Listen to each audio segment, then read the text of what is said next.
Three, three top things that hurt your credit score.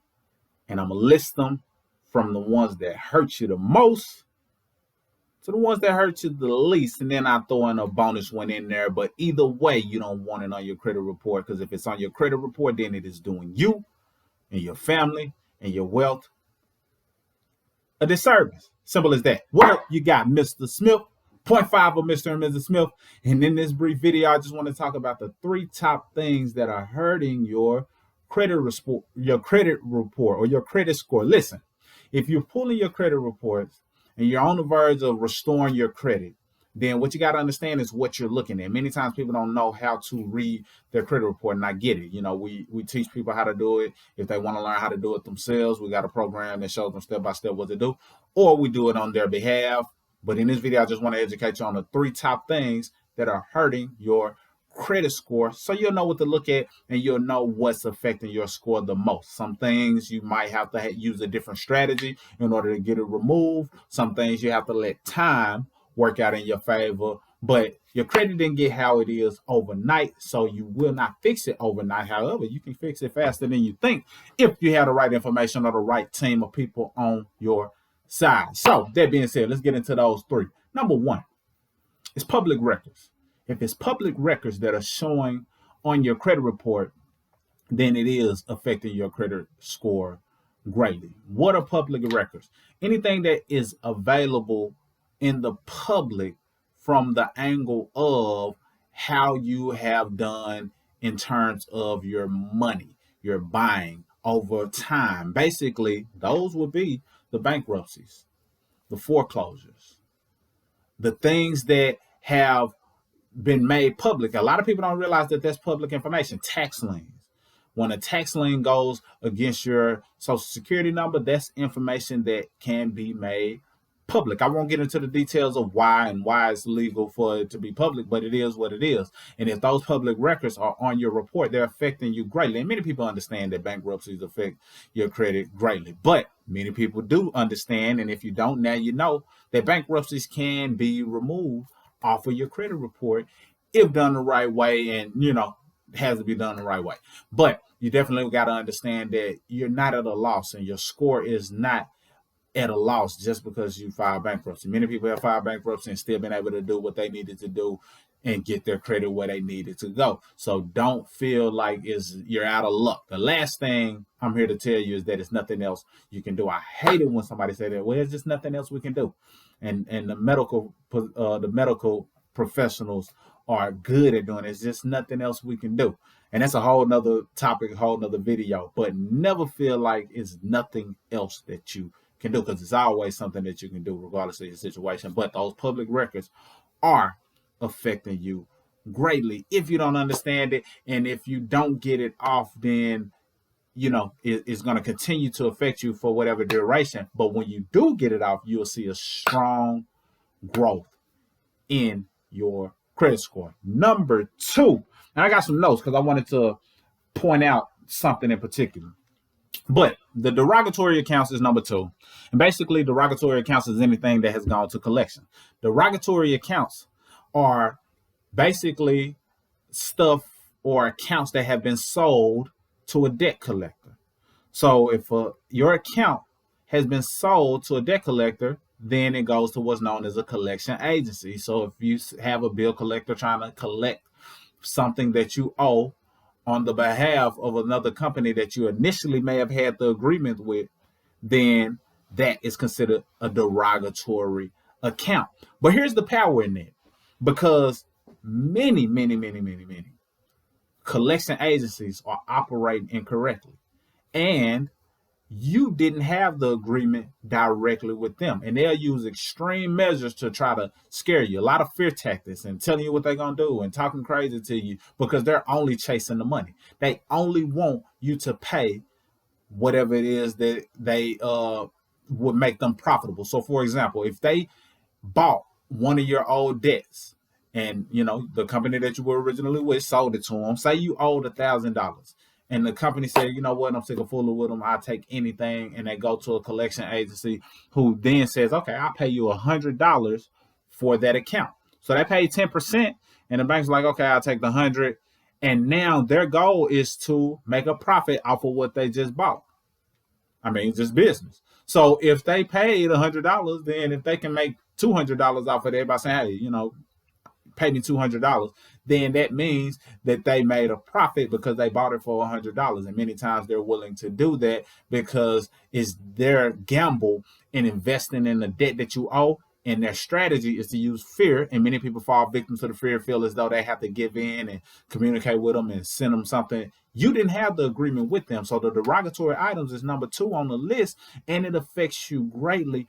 But the power in it is that a lot of them are operating improperly and doing things illegally based on the laws that are there to protect you. And because of it, we can get those things removed, or you can get those things removed if you dive into, any information that teaches you how to do it. We have a system that teaches you how to do it, and we don't mind doing it on your behalf as well. If you want us to do it, Royalty Credit Service, no.com, Royalty Credit Service.com, or reach out to us directly. We have some contact information. You can stay connected to us, and we don't mind assisting you and working on your behalf. We're here to serve you. But getting those things removed due to the fact that they're not doing things properly and you didn't have the original agreement with them in the first place push you in the driver's seat in terms of your credit score. And when it comes to restoring your credit, it's all about having leverage in terms of information and understanding your laws and using the laws to your advantage so you can benefit. Some people, get kind of, I guess they get a little nervous in this area because they're like, well, the collection agency, they threatened to do this, or they said they're going to do this, and I did initially owe the debt, so they feel as though they need to pay it just because they did initially owe the debt. Yes, you owed it to a company who you agreed to, but they sold it. So that debt no longer belongs to them, and in a sense, it no longer belongs to you.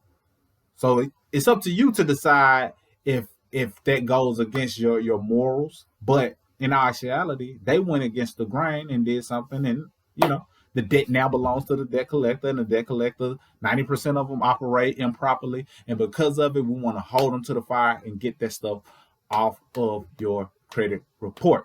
Now, the last one that that affects your credit score, and there are many others, different things that affect your credit score, but I just want to kind of highlight in order. So first, we talked about the public records. Those are the collections and liens and things of that nature. Secondly, we talked about the derogatory items, which are things that are typically gone to collection. But number 3 are those late payments. So basically, if it's something that you've done, what's the word I'm looking for? Unsatisfactory accounts, basically. An unsatisfactory account just basically means that they are writing down as though you didn't hold up or you didn't pay as agreed. So it's unsatisfactory. So those are the late payments, and they may be 30 days late, 60 days late, 90 days late. And if you look at your report, you'll be able to see, how long they're saying that you're late. And this is the funny thing. The funny thing is that not all credit reporting agencies or all bureaus will document it the same. So you might have Experian and TransUnion showing positive, but Equifax decided to ding it as negative. So those things affect your credit score, believe it or not.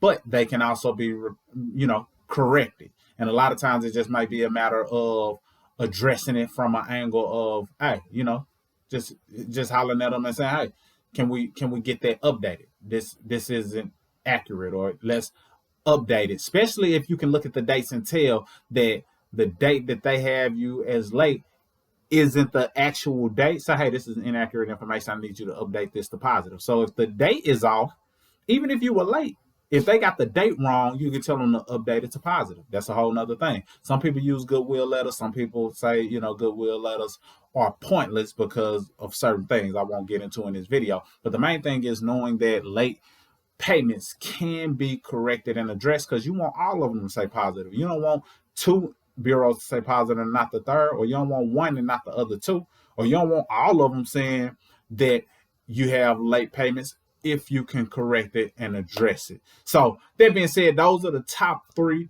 that you need to pay attention to as it relates to your credit score, and it can do your credit a service. And I told you I was going to throw in a bonus, and the bonus is inquiries, of course.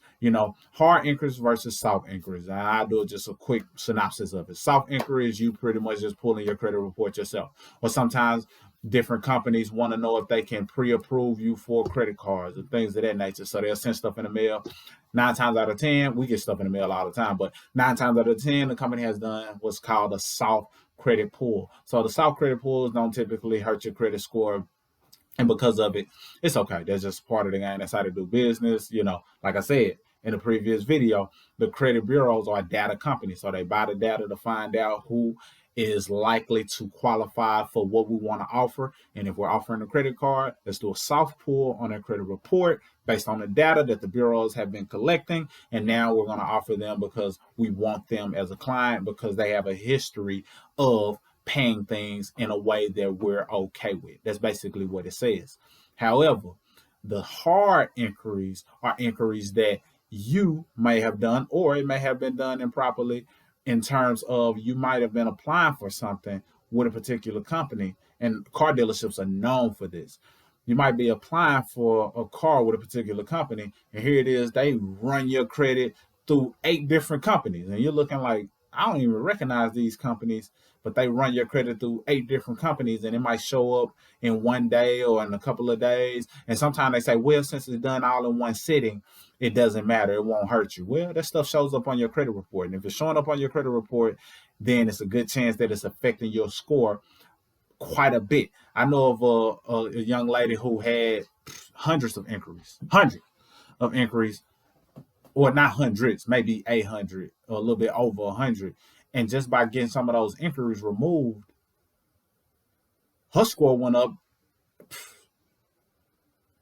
over 100 points. I really want to say 200, but I don't want to misquote it. But if it's 2 points per hard inquiry, because sometimes it's about 2 to 3 points, and you multiply that by 80, let's just say she got 80 of them removed, then we're sitting at least 160 points just off of inquiries alone. So those hard inquiries can affect you. They're usually lower on the totem pole, which is why I just added it on as a bonus. But understand those first 3.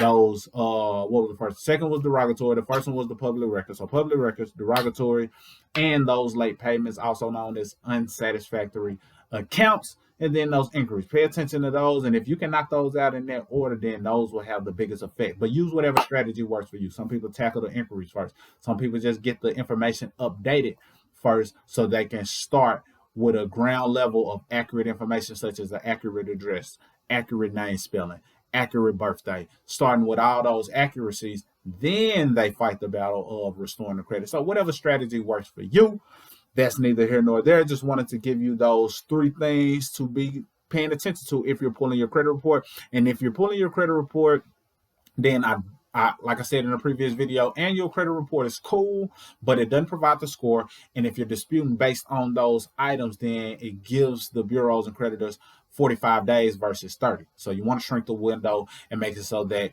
you have time on your side, not them having time on their side. It's all about leverage. It's all about strategy when it comes to restoring your credit. That's all I have for now. Mr. Smith, .5 of Mr. and Mrs. Smith, signing out.